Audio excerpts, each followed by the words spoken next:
But we stayed the night about half an hour away from Ashburton. First, which was at some pancakes this morning, while she's just on the phone to her family. We tried to go to the gym this morning, but I've lost my gym card and it's Sunday, which means Snap Fitness doesn't have any manned hours. So I had to skip the gym, which means skipping a shower. So we popped to Woolworths to buy some food and borrow the toilets here because at least it's not a drop toilet. I've got some matcha, some sausages for dinner tonight and a courgette. With the gym closed, we decided to just come to a park. We did a quick run. We got some yoga mats that came with the van. So it's just going to be a bit of workout, a bit of an exercise here. Hi. She's concentrating. Don't fall. Ooh. It looks like you're trying to fan a giant.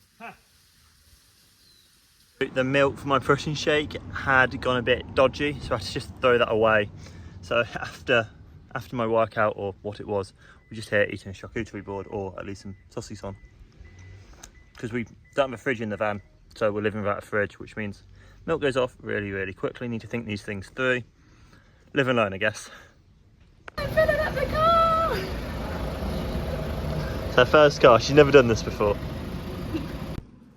Got a bit of garlic bread for a little snack, $3.50.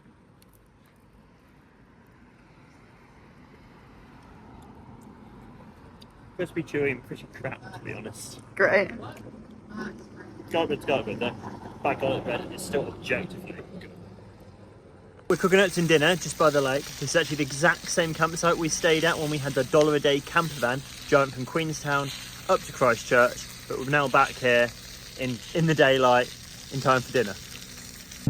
They've got jet skis, but I'm the real winner because I've got blue cheese and crackers. Despite us only filling up the water about 24 hours ago, it is very nearly empty again, which, you know, it's all a learning process, but apparently 24 litres of water only lasts a day or two, maybe, if you're being very conservative with it. Worth knowing, worth noting.